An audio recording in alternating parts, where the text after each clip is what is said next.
Preparen sus sentidos para esta maravillosa experiencia. Ya comienza Artífices, cultura en alta voz.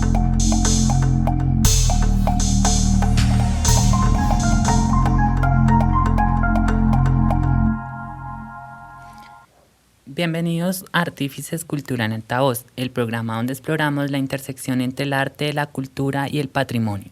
Les habla Sara Quesada y yo, Alejandro Díaz.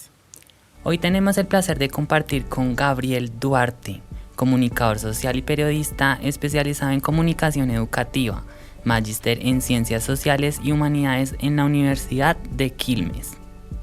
Docente con 16 años de experiencia, también cuenta con una gran experiencia periodística en medios radiofónicos y audiovisuales.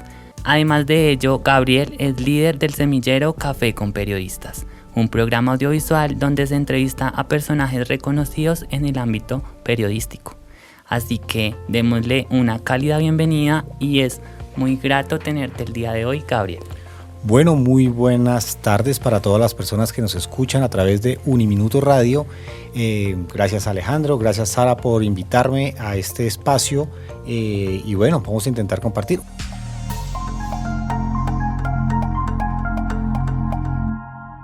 Tuve la fortuna de ser director del programa de comunicación social y periodismo acá en Uniminuto, que en este año está cumpliendo 30 años de labores, 30 años formando a los comunicadores como ustedes, a comunicadores que están en este momento haciendo grandes cosas en los medios de comunicación, en las entidades, en las empresas y pues nada, siguiendo construyendo este camino desde la academia y desde los medios de comunicación. Primeramente me gustaría que nos comentaras cómo nació tu interés por el periodismo. Digamos que se fue dando poco a poco a través de mi vida, no lo vi como una opción de formación inicial. Yo tuve la fortuna de trabajar, o bueno, no trabajar, sino de participar con un programa en la emisora Colmundo Radio, con digamos, un programa infantil, más o menos a los 10 años. Posteriormente hice parte del periódico escolar en mi colegio, el Colegio Militar General Santander en Bucaramanga, y pues digamos que allí vas dándose como esas semillas de poder trabajar en los medios de comunicación, como esa facilidad.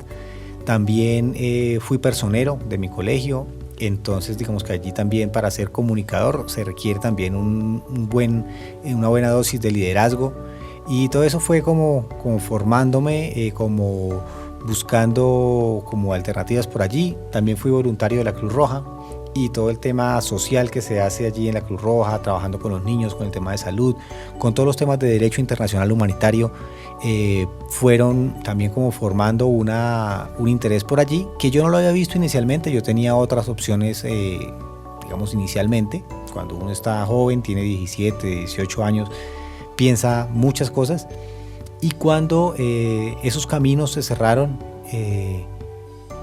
y aparte de eso se juntó un gran referente para mí, que es la muerte de Jaime Garzón. Él estuvo siempre presente en mi vida cuando yo veía sus programas, cuando hacía parte de CMI, cuando hacía sus personajes, me llamaba muchísimo la atención, y digamos que todas esas cosas me fueron llevando en mi vida a terminar tomando la decisión de estudiar comunicación social y periodismo.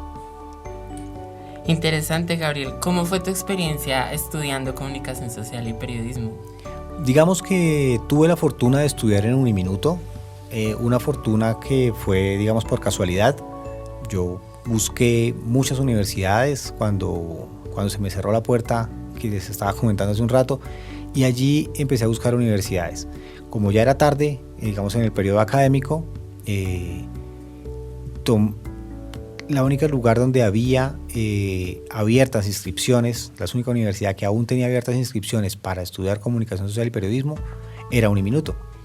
Y llegué aquí por casualidad, y fue una maravillosa casualidad. Conocí profesores maravillosos como Betty Martínez, como Fernando Gutiérrez, como Alma Montoya, como Arturo Rojas, como infinidad de Andrés Calderón.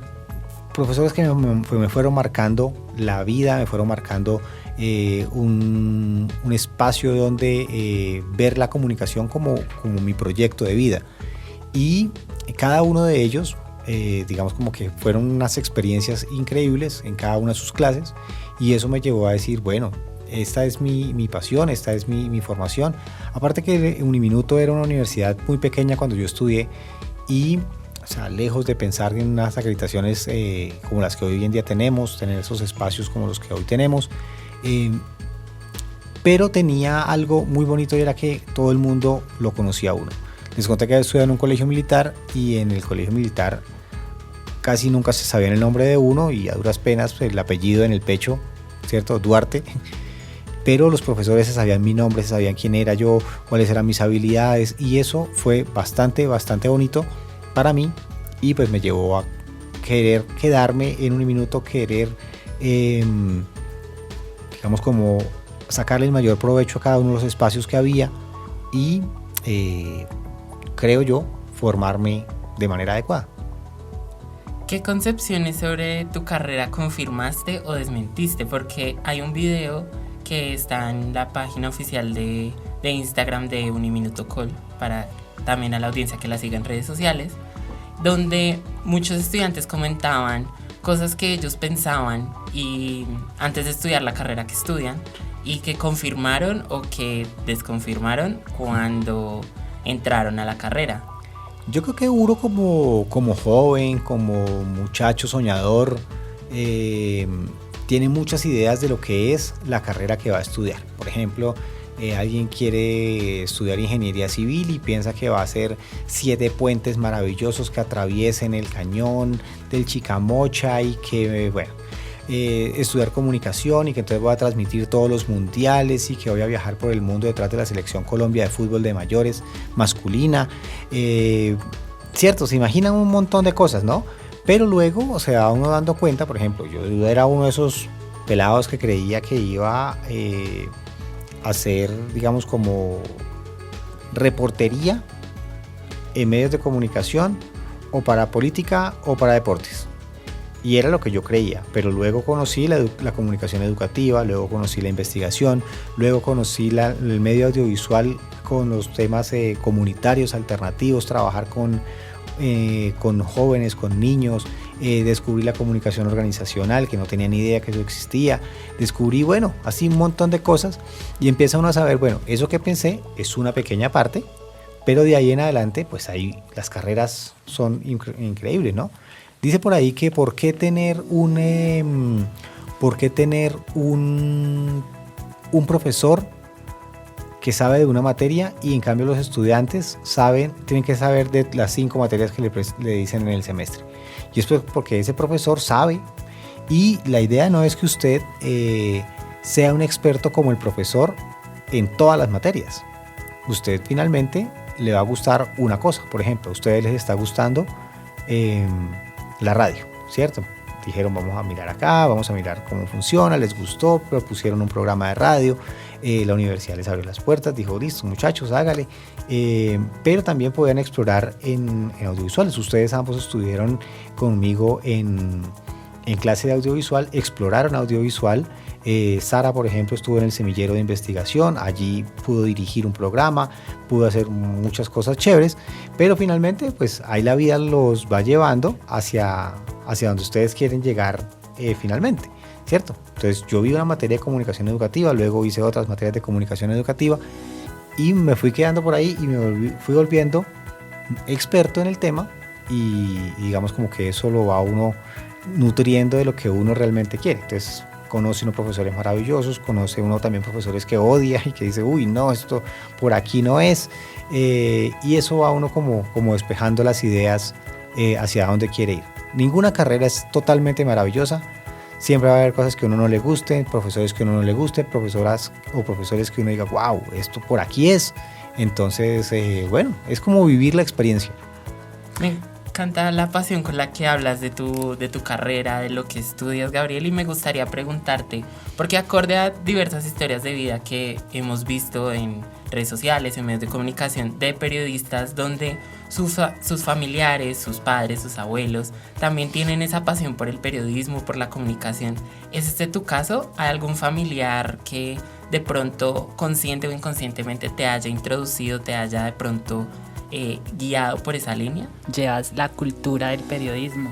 No, en mi familia todos son o comerciantes o profesores o desde el tema de desde lo más administrativo. Por ejemplo, mi mamá es contadora y es especialista en derecho tributario y aduanero. Otros familiares son abogados, cierto, por ese lado. Por el lado artístico, nadie. Por el lado comunicado de ciencias sociales, tampoco.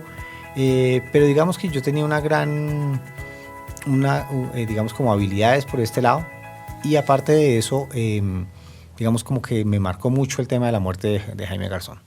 Entonces, teniendo como esos dos referentes, me arriesgué y pues bueno, dicen que uno tiene que trabajar por palanca, pero pues yo nunca he trabajado por una palanca diferente a mi trabajo. O sea, como que mi trabajo ha sido lo que he podido mostrar y pues me ha ido bien. Pues no soy rico, ¿cierto? No soy millonario, pero he podido vivir de lo que me gusta hacer durante estos ya casi 24 años de experiencia laboral. Especializado en comunicación educativa, como docente, ¿cómo vinculas los temas a través de tus enfoques? ¿Cómo llevas estos procesos con tus estudiantes, los cuales pues optan por este camino de la comunicación social y de pronto, tú sabes, manejamos emociones, manejamos sentimientos, no todo el mundo aprende de la misma manera? ¿Cómo a través de esta parte que tú estudias vinculas esto? Bueno, yo creo que la comunicación educativa, primero tuve unos excelentes maestros que inspiraron, digamos, como que podía ser por allí el camino. Tengo desde pequeño, digamos, como la habilidad de hacer clases.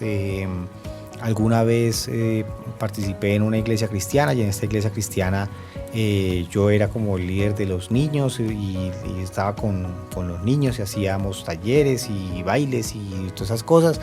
Lo que les conté de la Cruz Roja también, digamos, como talleres a jóvenes, talleres sobre salud con niños, primera infancia, abuelos, madres cabeza de hogar. Entonces todo este tema como lo educativo, inconscientemente, o sea, yo nunca pensé ser profesor como tal, pero sí había como un tema ahí como de lo educativo en mí. Y cuando llego veo la comunicación, veo las emisoras escolares, veo las radios escolares, veo un montón de experiencias de radios indígenas, de radios comunitarias que trabajaban con niños. Y digamos como que allí poder sacar como todo eso de lo que es la esencia de las comunidades me gustó. O sea, la comunicación educativa no es solamente un ejercicio de aprender a hacer las radios escolares para que los niños manden saludos en el recreo, sino como que hay mucho más allí, cómo la comunicación se convierte en una herramienta pedagógica de transformación de las comunidades, de los entornos, de los territorios, cómo la comunicación mediática o no mediática aporta a la transformación de un conflicto. Y todo eso me gustó, tanto así que la comunicación social, la especialización en comunicación educativa tiene un complemento que es la maestría en comunicación y educación en la cultura, y digamos como que ahí ya es mucho más profundo. Finalmente yo no terminé la maestría, sino que hice otra maestría en otra parte, porque ya era estudiante de Uniminuto, había hecho muchas experiencias en Uniminuto, trabajaba en Uniminuto, entonces no quería más Uniminuto en mi formación académica y quería como buscar por otro camino, pero digamos como que esa es lo que intento. Ahora, me gusta mucho el tema de la comunicación como que el ejercicio de la educación no sea bancaria en un solo sentido, sino como que poder generar debates, que haya mucha participación, que hayan clases que es lo más divertidas posible, prácticas, siguiendo a Pablo Freire, siguiendo la educación, digamos, activa, la metodología praxeológica, y digamos como con eso es como todo lo que finalmente conocía. Yo cuando era niño pues obviamente no pensaba, voy a armar una clase con esta estructura de que sea una educación en doble vía, donde el estudiante y el educando no, obviamente yo hacía una clase cualquiera, ¿cierto? Pero me divertía, me gustaba mucho, y esa apertura para aprender creo que es la base de todo. En lo que usted haga, siempre tenga la apertura para aprender más cosas. Si usted es ingeniero, aprenda más cosas de ingeniería. Si usted es taxista, apréndase más rutas para que pueda llegar mejor a sus destinos. Si usted es panadero, aprenda cómo le va a crecer más el pan y le va a quedar más rico, porque siempre van a haber cosas nuevas y la educación es la base de la transformación. Paulo Freire, decías, todos tenemos algo que enseñar. ¿Qué piensas de eso? Que es cierto, todos tenemos algo que enseñar, y él tenía una frase que era nadie educa a nadie, pero nadie se educa solo, y todos tenemos, digamos, como poder construir en una comunidad. Por eso, digamos, como que el tema de lo virtual está bien, ¿cierto? Facilita muchas cosas, pero el contacto, el diálogo, las risas, ay, Dios mío, ¿por qué dice ese tipo de cosas? También nos forman, ¿cierto? Así usted diga alguna bobada en clase, se va a dar cuenta que algo contribuyó a ese proceso formativo de ustedes, sus compañeros, y también de los profesores, porque los profesores también estamos en constante, digamos, como diálogo con los estudiantes, y nos nutre para estar siempre al día con cosas. Y en cierta formación, de igual forma, Uniminuto creo que es esto, ¿no?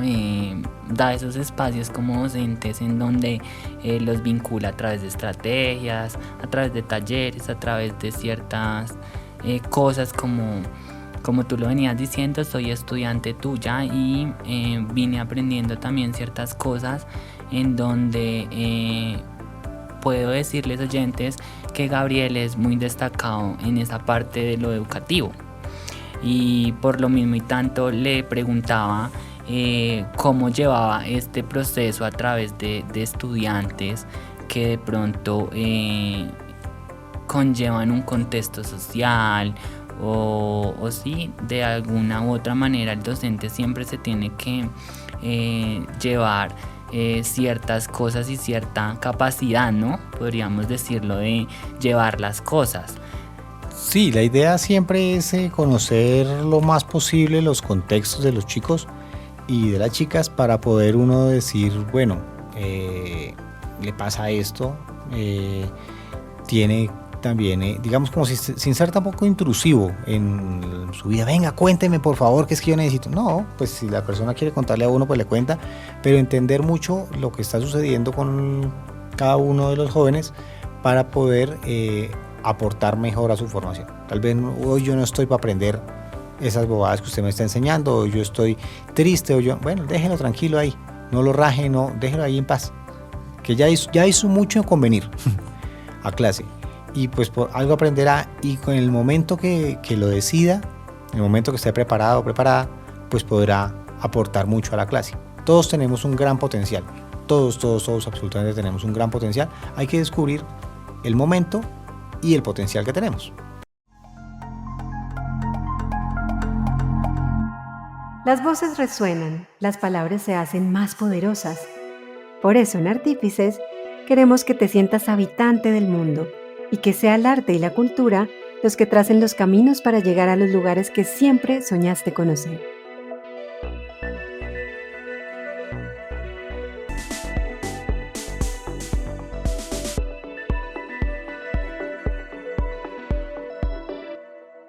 Exactamente, Gabriel. Como lo comentabas hace un momento, yo también fui estudiante tuyo, y algo que me marcó mucho en tus clases fue que tú nos mandabas a ver películas y nos mandabas a exponer sobre esa película. Y no recuerdo, perdóname si estoy equivocado, no recuerdo si tú nos dijiste como el propósito de esas películas, pero cuando terminé la materia contigo y seguí en la carrera, me di cuenta que todas esas películas tenían un propósito específico. Por ejemplo, la de Roa nos enseñaba cómo se hacía una producción de una película histórica. Encanto nos enseñaba cómo se hacía una película de animación. Entonces es algo muy valioso, y te quería preguntar a raíz de eso, ¿qué estrategias de enseñanza aplicas en tus estudiantes y cómo evalúas o cómo ves el resultado de esas técnicas? Yo creo que lo que he intentado hacer siempre es, digamos, como generar una experiencia, y a partir de esa experiencia llegar al contenido.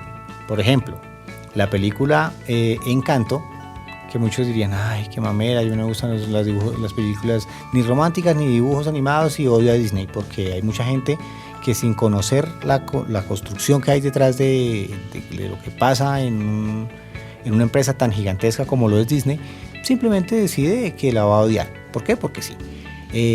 Como los que odian los medios de comunicación, ¿cierto? Yo odio los medios de comunicación y jamás he estado en una redacción, jamás he ido a un reportaje, jamás he estado en un consejo de redacción, jamás he estado en vivo y odio los medios de comunicación, ¿cierto? Pero sobre eso pueden ver, la película que yo les pongo a ver tiene digamos un propósito más allá de la película. Entonces usted la vio y se hizo se dio la tarea de sentarse a ver esa película, así le pareciera una mamera, ¿cierto? Se sentó. Y esa película en particular, me acuerdo que lo que trabajábamos allí era el storyboard. Y empezábamos a pensar cómo construir un storyboard a raíz de las mismas cortometrajes, cómo se ponía, cuáles eran las técnicas, cómo era digamos la teoría, pero usted ya había visto un ejemplo, yo ya lo había vivido, ¿cierto? Entonces sobre eso puede usted empezar a generar, digamos, como acciones que mejoren su propia acción. Entonces, bueno, ya vi cómo lo hace, ahora yo lo voy a hacer, ¿cierto? Porque también tengo una frase siempre en clase que es más fácil criticar que hacer. Entonces, a ustedes le parece, no, qué malo, que entonces qué, listo, vamos a hacerlo. Vamos a hacer una noticia, vamos a hacer un cortometraje, vamos a hacer un videoclip, vamos a hacer, ¿cierto? Para que usted no se quede en la crítica, sino que pase a la acción. Y en esa acción usted pueda generar una reflexión sobre lo que realmente se hace en cualquier espacio de lo que es la carrera de comunicación social. Esa es, digamos, como la idea. Siempre generamos una experiencia, sobre esa experiencia generamos una reflexión y sobre esa reflexión generamos una acción que te lleva a tener elementos, no solo teóricos, sino prácticos de tu labor. Esa es como mi metodología de enseñanza-aprendizaje, que también lo utilizo en el semillero. Vamos a hacer un programa de televisión. ¿Cómo le quedó?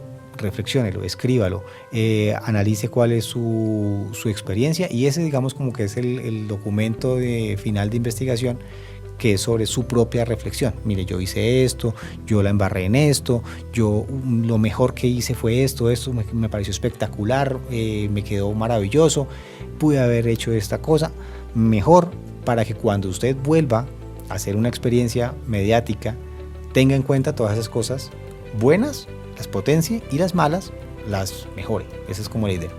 Algo que hablaba con Alejandro hace algunos días, y Alejandro es, aparte de mi compañero de trabajo, un amigo, y algo que hablábamos era del tener en cuenta estos espacios que brinda la universidad, como los semilleros, como los espacios didácticos, y le decía que una cosa era la experiencia y otra cosa era la parte de estudiante, ¿no? Porque pues a pesar de que el estudiante hace, no es igual que ya un trabajo más como lo son los semilleros. Entre ello, pues invito a quienes nos estén escuchando de la comunidad Uniminuto a vincularse con estos espacios que son muy gratos para el aprendizaje, en donde, como dice Gabriel, tú comienzas a vincular, a decir, esto me está gustando, esto no me está gustando, pero tengo que lidiarlo porque estoy a través de un equipo, a través de un enfoque. Entonces creo que esto resalto también. Y bueno, me gustaría preguntarte, Gabriel, ¿cómo vinculas el arte en cada proyecto que tú haces? Digamos que no todos los proyectos tienen que tener, digamos, como una actividad artística, ¿cierto? O como un espacio para el arte como tal. Pero también no todos los espacios necesitan medios de comunicación, no todos los espacios necesitan, no en todos los espacios se necesita todo. Pero cuando se requiere, digamos, como un proceso creativo, yo creo que el arte es creación. Yo creo que el arte es la capacidad de exponer tu conocimiento, tus saberes, tus sentires, tus sentimientos, tus pasiones en una pieza con indistinto artefacto, el audio, el audiovisual, el cine, lo análogo, la pintura, la escritura, lo que sea, y poder expresarle a la gente lo que tú quieras de eso que tú necesitas decir, lo que tú necesitas expresar, desde el amor, pasando por la sexualidad o temas políticos, sociales, culturales. Quiero contar esta historia, y cuando yo tengo esa necesidad, el artefacto es lo de menos, y allí digamos como que se expresa el arte en su máxima expresión, considero yo. Que digamos, ¿cómo lo fomento? Que en el momento que haya la necesidad, la persona sea libre de poder expresar lo que quiera expresar. Yo puedo dar un ejemplo, y es un ejemplo de cuando fuimos a crear un cabezote en donde teníamos un ambiente estético y en donde cada libro en ese momento, porque era algo con una docente en donde íbamos a hacer cierto cabezote y donde habían ciertos libros y esos libros decían algo. Entonces tú decías y tú comentabas como en los espacios que hay a través de la producción, ¿no? Y acá entro un poco en lo audiovisual, y es cómo creamos, ¿sí? Entonces vinculo también el arte a través de cierto imaginario, cómo lo vamos a crear, qué va a pasar, cómo lo vamos a hacer, se ve bien, cómo se ven las cámaras. Entonces puedo ahí... Sí, si usted recuerda, esa fue la primera actividad que usted hizo en el semillero de investigación. Ese día fue chévere porque digamos que otra cosa importante del arte es la libertad. Y en ese ejercicio creativo también, si uno es muy rígido, pues esa obra se va a notar rígida, y la idea es que sea libre también un poco, ¿no? Y usted está ahí en el momento y trae unas ideas, pero pueden las cosas cambiar y hacer que las cosas fluyan, que haya capacidad de la gente en hablar, en escribir, en opinar, que nadie sea censurado, sino como que todo se escuche. Obviamente no todas las voces se pueden escuchar al mismo tiempo, ni todas las opiniones se pueden tomar en cuenta de la misma manera. ¿Por qué? Porque pues uno dice, mire, me gustaría que fuera amarillo, no, me gustaría que fuera rojo, a mí me gustaría que fuera verde. Entonces todos quisieran que su opinión fuera la que se llevara a cabo, pero si en consenso llegamos a todos que no, que lo mejor es que sea morado, ¿cierto? Porque llegamos al consenso entre todos, pues ahí hubo un ejercicio creativo, participativo, en el cual pues pudimos entre todos llegar a esa obra final. Un ejercicio que me recuerda mucho tu enseñanza fue el remake. Fue cómo nosotros podíamos transformar la escena de una película. Y recuerdo que para ese trabajo cogimos Juego de Gemelas y cogimos a las dos chicas de nuestro grupo que más se parecían entre sí. Y lo hicimos, y esas son las cosas bonitas que quiero resaltar de tu enseñanza. Y ahora que hablas con Sara, me da mucha curiosidad, y yo creo que a la audiencia también debe estar con la curiosidad al 100. Cuéntanos un poco más sobre Café con Periodistas. Bueno, Café con Periodistas es un espacio súper bonito que nació de las ideas de los estudiantes del semillero de investigación primera generación, que querían hacer más cosas en el semillero. Entonces creamos Café con Periodistas, un espacio acá en Uniminuto Radio, que posteriormente, pues por ser un tema de periodismo audiovisual, pasó a Canal Zoom. Pero digamos que el origen fue acá, en esta casa, en Uniminuto Radio, donde pudimos llevar, en época de pandemia, periodistas a que nos hablaran un poco de su experiencia, de su forma de hacer periodismo, de qué nos podían enseñar a nosotros como estudiantes y como jóvenes. Yo me incluyo ahí como joven, aunque ya soy viejo, pero digamos como qué nos enseñan esos grandes periodistas a los jóvenes que están en ese proceso de formación. Porque digamos que a veces los profesores nos tomamos como esa atribución que somos los únicos que sabemos y tenemos que traer a más gente que también sabe. Hay muchísimos saberes para poder construir y poder formar a los estudiantes de la mejor manera. Muchísimas voces, entre más voces escuchen los estudiantes, mejor, para que se hagan ellos mismos su idea y para dónde quieren ir. No, el estudiante no tiene que ir para donde yo quiera que vaya, el estudiante tiene que ir para donde quiera ir. Y Café con Periodistas fue eso, un espacio para escuchar muchísimas voces y que los estudiantes que están allí puedan, digamos, tomar la mayor cantidad de herramientas posibles y hacer su propio camino.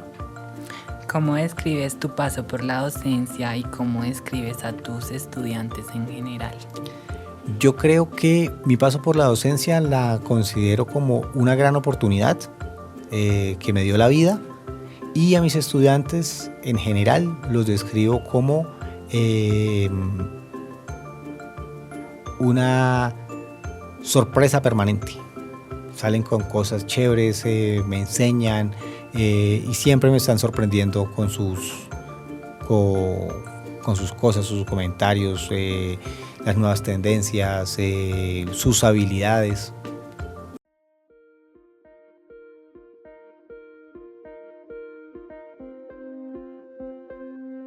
Evocando saberes y nuevas formas de ver el mundo, te invitamos a conocer más de la cultura y el patrimonio.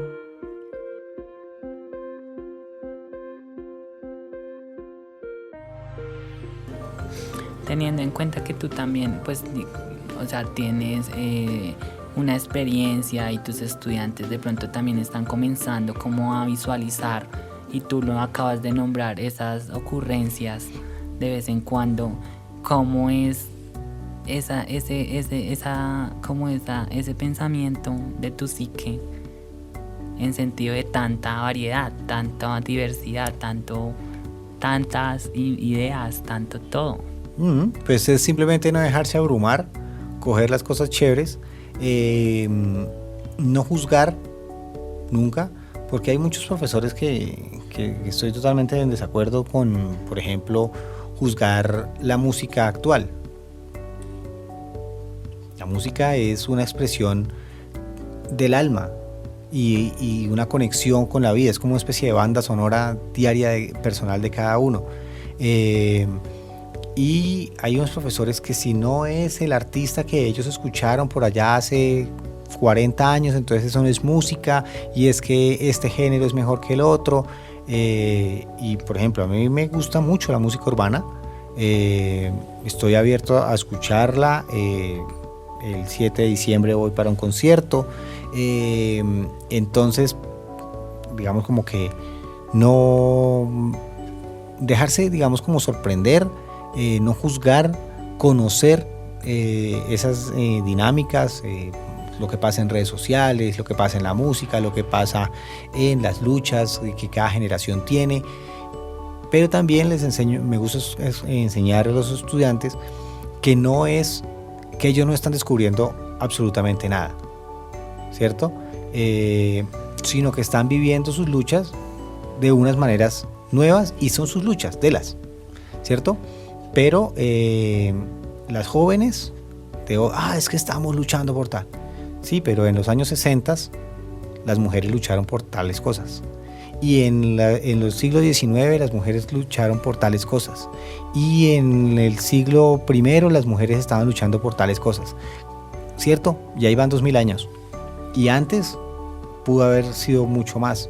¿Cierto? Las mujeres que luchaban en Alejandría por poder llegar y entrar a la biblioteca, a la gran biblioteca de Alejandría. Y estamos hablando de 5000 años atrás.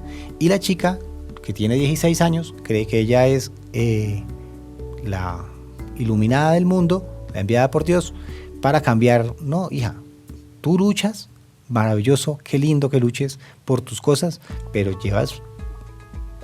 eres el resultado. Hay una historia Exactamente, detrás. eres el resultado de 6000 años de luchas de las mujeres. Y los hombres, es que quiero cambiar el mundo y que quiero hacer tal cosa y que es que yo quiero luchar. Sí, hijo, también, igual que tu amiga, hay 6000 años de hombres luchando y mujeres luchando por cosas, por cambiar los diferentes sistemas, ¿cierto? Entonces, el mundo siempre ha estado mal y el mundo siempre ha estado bien. Ay, es que para traer hijos al mundo en este mundo tan terrible, antes era mejor. No, antes también era igual, porque si no, no se hubieran inventado los mandamientos que decían no robar. O sea que hace más o menos 6.000 años ya robaban, ¿cierto?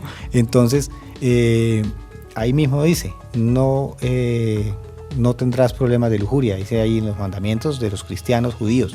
O sea que hace 6.000 años ya había lujuria. Entonces, siempre el mundo ha estado mal, pero también siempre el mundo estaba lleno de esperanza, con actividades, con gente que lucha, con gente que transforma el mundo, que transforma su entorno. Y lo más lindo es entender que somos el resultado de una historia, ¿cierto?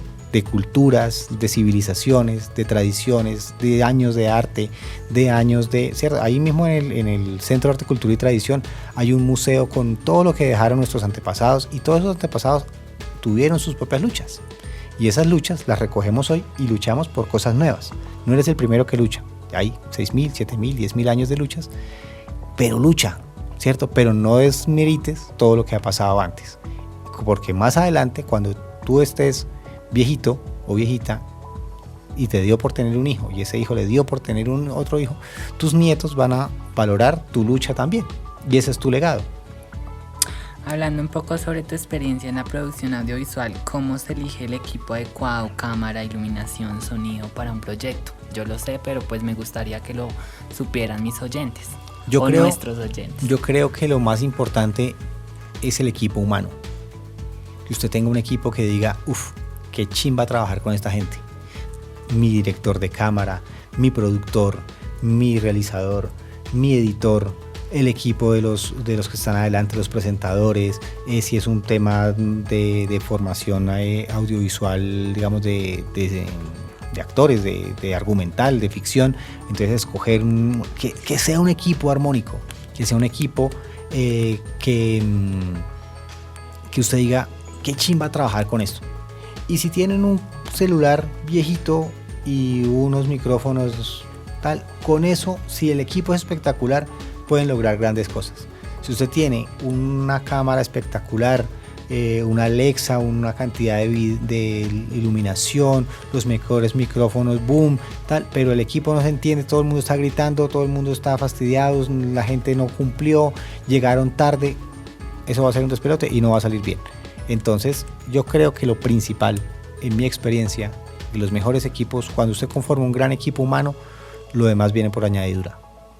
Cuéntanos un poco más sobre algún proyecto donde el arte y la cultura hayan jugado un papel clave y determinante en la realización del mismo, hablando de esa visión tan bonita del mundo que tienes. A ver, vamos a hablar del primer proyecto audiovisual que yo hice, que fue ya hace como 20 años, se llamaba El Último Deseo, y vamos a ver cómo lo juntamos. Grabamos en La Calera. Fue un espacio, digamos, como de recoger esa escenografía natural bonita que había allí. Y era una historia de ficción, donde un abuelo se tomaba una pócima para ser joven y se iba volviendo joven, pero se tomó tanta pócima que al final el man se vuelve niño. Él quería ser joven, pero no quería ser niño. Y en ese ejercicio, digamos, como que fue transitando las diferentes problemáticas que tiene una persona a lo largo de su vida. Entonces, cuando es abuelo, pues tiene el tema del abandono. Cuando es adulto, tiene la problemática del trabajo, y entonces nadie lo entiende, y entonces tiene que estar preocupado. Ahí se le sale un poco de las manos y se vuelve adolescente, y entonces cuando está adolescente tiene el problema del amor y cómo se relaciona con una pareja, y cuando es niño entonces se arma un despelote y corre y bueno, y se le sale de las manos y al final, les hago spoiler, al final muere. Pero y ahí todo el mundo se da cuenta que era el mismo personaje que se había tomado esta pócima. Y entonces, pues digamos, como que siempre lo que quisimos hacer allí era como mostrar la problemática de la vida en general. Fue un trabajo lindo con mis compañeros de la época, todo el mundo muy comprometido, hicimos fiestas, recogimos para esa época 3 millones de pesos, que fue bastante dinero.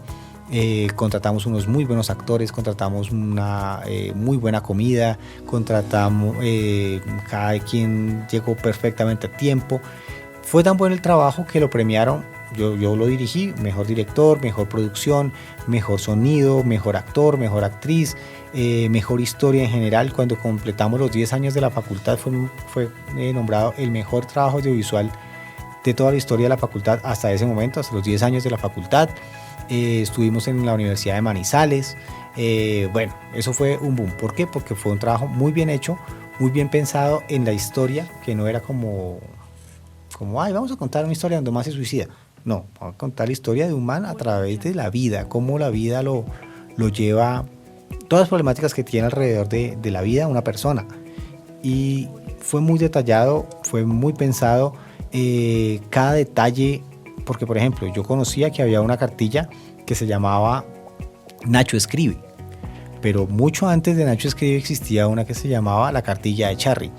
Y fue porque nos pusimos a investigar, a mirar los detalles, a hablar con los abuelos, a hablar con los papás, las problemáticas que estábamos viviendo nosotros como jóvenes, todos los recuerdos que teníamos de niños. Entonces fue como ir construyendo. Había una compañera que tenía un hijo, más o menos de la edad del niño que íbamos a representar, entonces mirar qué le estaba pasando, qué miraban. Bueno, en fin, fue un trabajo bastante arduo y pues allí se vieron los resultados. Yo creo que, y de ahí en adelante yo le cogí un amor al audiovisual increíble. Pues luego hicimos otros cortometrajes ya por fuera de la universidad y bueno, en general yo le debo al profesor Fabio Medellín, digamos, como ese amor por el audiovisual, y bueno, pues todavía está por acá, aprovechenlo. Acá está todavía trabajando en la escuela de medios, entonces pues nada, si pueden hablar con él, los invito a que hablen con el profesor Fabio Medellín. Ya saben, oyentes, busquen a Fabio Medellín y hablen con él. Bueno, a partir de todo lo que tú nos has contado y nos has dicho, ¿qué consejo le das a los principales comunicadores, a los que están iniciando en esta carrera, a quienes optan por crear lo audiovisual? ¿Qué consejos le darías a ellos? No, yo en general le aconsejo a la gente que haga lo que le apasiona, lo que le gusta. Si le gusta la ingeniería, hágale por ingeniería. Si le gusta la comunicación social, hágale por el lado de la comunicación, los medios, todo el tema de lo digital, pero que se le note la pasión. Sí, porque no, sí, lo mío es los medios de comunicación, pero pues no se lee un librito sobre medios de comunicación, no se ve podcast, no va a un congreso, no va, hacen un encuentro en la universidad y nunca aparece por allá. Métase en todo lo que haya, conozca todos los espacios, conozca los semilleros, vaya a los eventos, apasionese por lo suyo. Si lo suyo es la moda, pues la moda. Vaya a los desfiles, cómprese una maquinita de coser, cierto, porque usted está explorando el tema de la moda. Si lo suyo son los deportes, lo mismo, ¿no? Porque le digan, bueno, ¿y quién es Lionel Messi? Yo no sé, no tengo ni idea. Pues si lo suyo son los deportes, que se le note la pasión por lo que hace. ¿Listo? Entonces esa es como la idea y el consejo que les puedo dar. Apasionese por lo que usted considera. Ahora, si de aquí a mañana, pasado unos años, 5, 6 años, usted lo dio todo por esa pasión y empieza a sentir que como que bueno, ya no es por ahí, no es una camisa de fuerza, no es una condena, no, es que yo estudié periodismo y yo me apasioné por el tema de el periodismo deportivo, pero ahora quiero hacer otra cosa. Bueno, pues arranque, nunca es tarde para empezar, nunca es tarde para apasionarse por otras cosas, empiece un nuevo camino. No pasa nada. Mientras esté vivo, usted tiene la oportunidad de empezar 1000 veces. Pero lo que usted haga hoy, que sea su pasión, que sea eso que usted lo motiva, lo llena, que usted se levanta por la mañana a decir, uff, qué chimba, voy para clase. Y ayer la preparé y antier estaba leyendo algo y antes de ayer estaba conversando con mis profesores para poder hablar, para ideas nuevas, ¿cierto? que todo en su vida vaya alrededor de esa pasión que usted tiene, ¿cierto? Ahora, no se vuelva monotemático, que usted solamente sabe hablar de una cosa y que, ay, qué fastidio este personaje que solo habla de eso, ¿no? También tenga como otros, digamos, como otros temas también, esté abierto a conocer otras cosas, pero que su pasión, su trabajo, usted lo viva al 100%. Viendo las nuevas tecnologías a través del audiovisual, ¿tú cómo ves esto? ¿Cómo ves las nuevas inteligencias artificiales? Pues yo considero que la inteligencia artificial es una herramienta más, como en su momento los chats, ¿cierto? Cuando salieron los chats por allá en los años 90, a finales de los años 90, principios del 2000, entonces que había Messenger, que había Latin Chat, bueno, unas cosas ahí como, pues, que ustedes ya ni sabrán que existió eso. La gente decía, no, ¿cómo así el chat? ¿Cómo así que ya no tenemos que ir a la biblioteca, sino que tenemos que ir que todas las tareas se pueden hacer a través de Encarta? Eso ya Encarta lo llegó Google y lo borró. Bueno, y cada vez van habiendo muchas herramientas. Yo creo que lo importante de estas nuevas tecnologías es primero entenderlas como eso. Son herramientas para, en este caso, comunicarnos y saber que no van a ser eternas. Dentro de 10 años ya van a estar obsoletas y vamos a tener que aplicar unas nuevas tecnologías, ¿cierto? Estar muy abierto para aprender a manejarlas, conocerlas, utilizarlas muy bien, utilizarlas éticamente, utilizarlas para sacarle el mayor provecho a nuestro trabajo, que en el caso de la comunicación, y estar abierto a que eso va a cambiar y que en cualquier momento tenemos que aprender nuevamente las nuevas tecnologías. Por ejemplo, a mí me enseñaron a hacer animaciones en Flash. No, está y no sé qué, y es espectacular, y hacemos animaciones en Flash. Eso ya no se usa, eso está totalmente borrado. Entonces imagínense yo todavía haciendo animaciones en Flash. No, tengo que mirar cómo la inteligencia artificial me ayuda para utilizar After Effects. ¿Qué días en la universidad hubo una conferencia sobre inteligencia artificial y la plataforma de Adobe? Aprendo. Eso va a estar obsoleto dentro de 10 años, le pongo yo, y hay que volver a seguir aprendiendo, ¿cierto? Yo no puedo ser un viejito de 60 años diciendo, es que en mi época mejor pongo un vinilo y es que suena más. No, pues también tenía su encanto, pero dentro de, no sé, 20 años vamos a tener un chip con toda la música en el cerebro, no sé qué va a pasar, pero vamos a tener siempre que adaptarnos a las tecnologías. Las tecnologías son herramientas que tenemos que aprender a utilizar, estar abiertos a utilizarlas y saber que eso es una herramienta y va a pasar en su momento.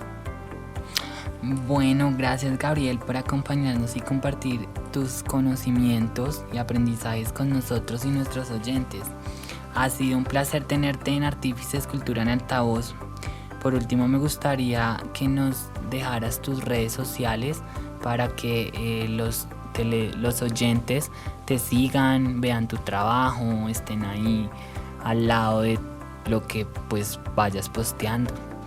Bueno, pues en YouTube, que es donde tengo mayor cosa, estoy como Gabriel Gerardo Duarte Forero. Allí tengo producciones, algunas cositas, y no tengo Instagram, pero tengo TikTok. Ahí estoy como @Gabo Duarte Forero, @Gabo Duarte F, y ahí me gusta hacer producciones, y pues nada, de allí me los lleva a mi correo, y pues por ahí nos podremos ir comunicando cuando así a bien lo tengan. Muchísimas gracias Gabriel, y muchísimas gracias a ustedes oyentes por acompañarnos el día de hoy. Recuerden seguirnos en todas las redes sociales. Esto fue todo por hoy. Hasta la próxima. Chao, chao.